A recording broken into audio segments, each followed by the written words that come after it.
Créer un email qui sera lu par un maximum de vos contacts, ça vous tente? On voit tout de suite comment faire pour lancer un emailing super efficace.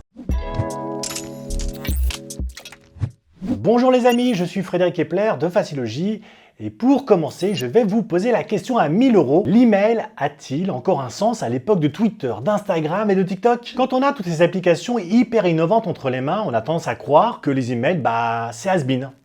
Alors qu'en fait, c'est tout le contraire qui se passe. L'email n'a jamais été aussi puissant, c'est encore le meilleur moyen de communiquer avec son audience.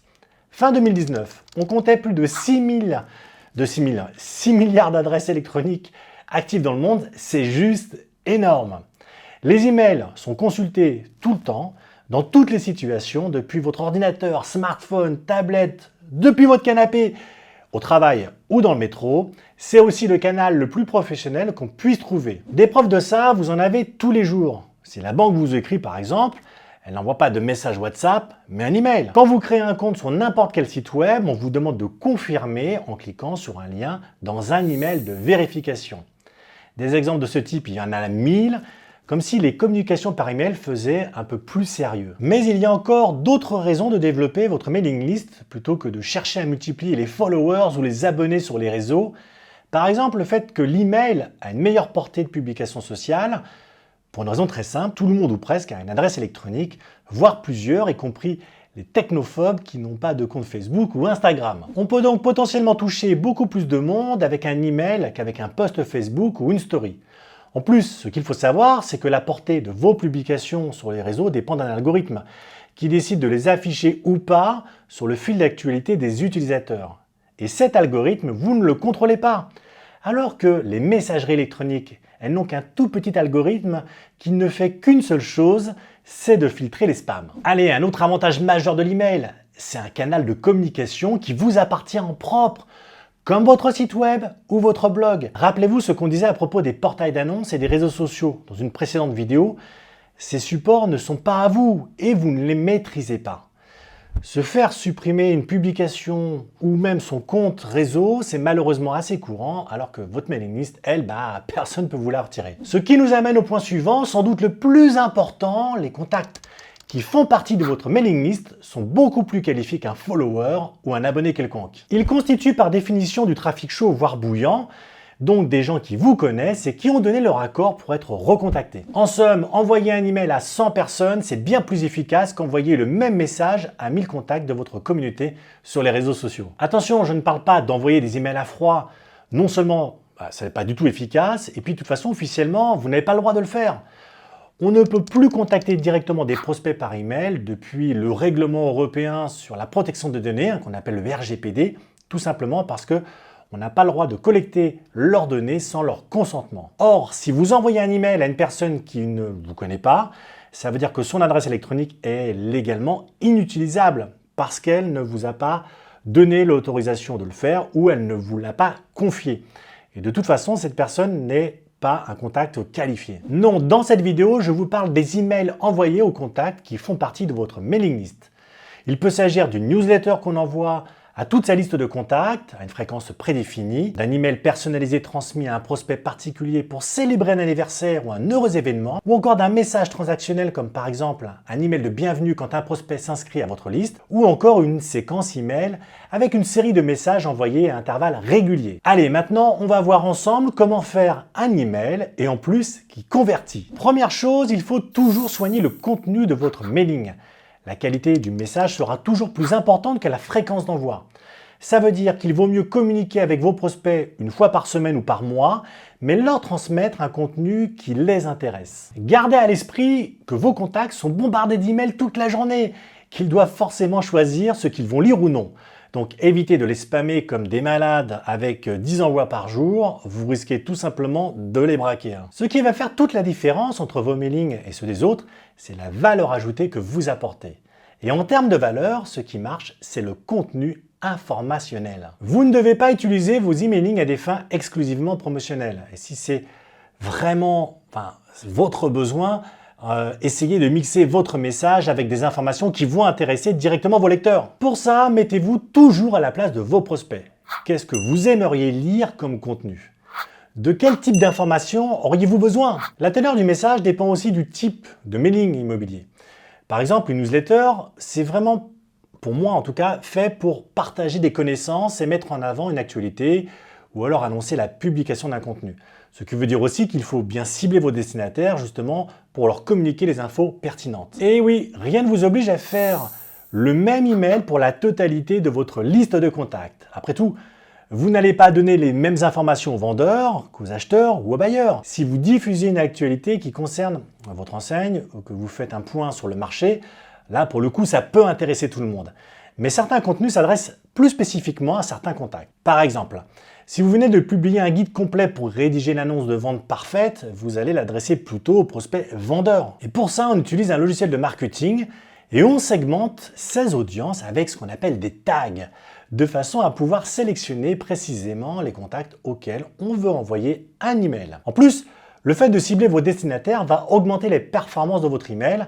Ça influe sur le taux d'ouverture, sur le taux de clic, pour le lien présent dans l'email, et même sur le taux de désinscription qui baisse. Ben oui, si vos contacts reçoivent des contenus qui les intéressent personnellement, ils seront moins agacés par vos envois et ils auront moins tendance à vouloir se désabonner. Maintenant, on va se concentrer sur ceux qui ouvrent effectivement votre email.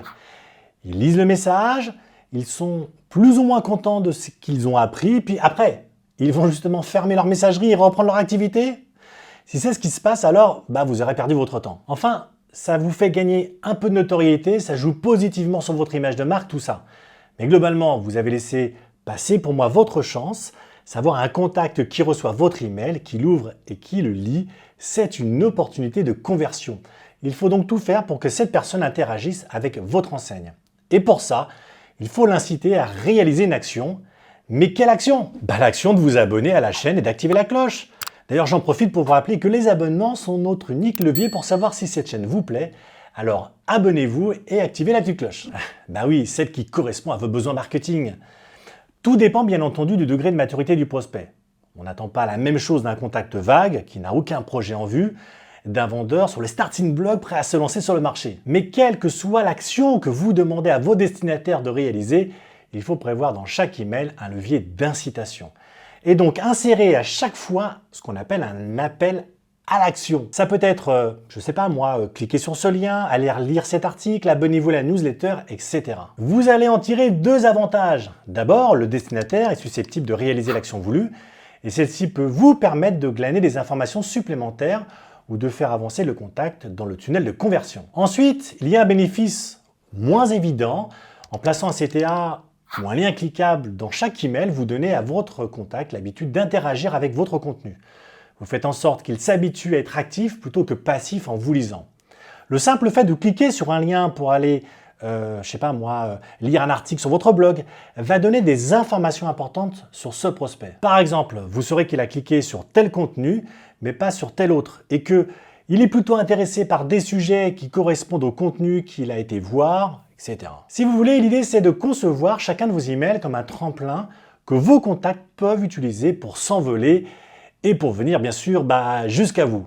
Mais attention, pas de triche, vos destinataires doivent toujours savoir où ils vont tomber en cliquant sur le CTA ou sur le lien et la page de destination doit toujours correspondre à ce que vous avez annoncé dans votre message. On est arrivé au stade où vous avez envoyé des emails ciblés avec un type de message par catégorie de contact et vous attendez que les destinataires interagissent d'une manière ou d'une autre avec le contenu de votre email. Pour faire tout ça, vous devez disposer d'un logiciel adapté et pas d'un simple CRM, un outil capable d'envoyer les emails à une liste de destinataires de façon automatique et de suivre en temps réel les actions réalisées par chaque contact une fois le message ouvert, de façon à intégrer ces emails à votre stratégie marketing et d'en tirer tous les enseignements. Je vois très bien, vous ne voyez pas quel outil peut faire ça. Eh bien, c'est précisément ce que vous permet de faire Prospeneo. Prospeneo, c'est un outil marketing spécialisé dans l'immobilier qu'on a développé chez Faciology pour vous aider à collecter des données et à communiquer avec votre audience. Surtout, Prospeneo vous permet de faire une chose absolument essentielle en marketing, à savoir garder le contact aussi longtemps que nécessaire pour convertir vos leads et plus tard pour fidéliser vos clients. Et pour garder le contact, il faut être régulier dans sa communication. Demandez dès maintenant vos 14 jours de test gratuit à Prospeneo en cliquant sur le lien qui se trouve juste en dessous de la description. En parlant de régularité, n'oubliez pas de mettre un pouce bleu aussi régulièrement que possible sur nos vidéos et de vous abonner à la chaîne si ce n'est pas encore fait. C'est votre manière de nous dire que vous appréciez notre travail. Justement, la régularité avec les emails, c'est encore plus important que la fréquence ou que la quantité de messages que vous envoyez. En fait, peu importe que votre newsletter soit hebdomadaire, mensuel ou trimestriel, ou que vous fassiez un email par jour, ce qui compte, c'est d'être régulier. Ce qui est indispensable, c'est de créer une sorte de rendez-vous avec vos contacts de manière à ce qu'ils s'attendent à recevoir un message de votre part sur leur boîte mail. Exactement comme s'ils attendent à trouver un nouvel article sur votre blog tel jour ou à découvrir un nouveau réel Instagram tel autre jour. Donc la régularité, c'est ce qui vous permet de bâtir une communauté qui vous restera fidèle. Mais attention, n'en faites pas trop, un email par semaine ou par mois. Pour moi, c'est largement suffisant pour débuter, en tout cas pour garder le contact.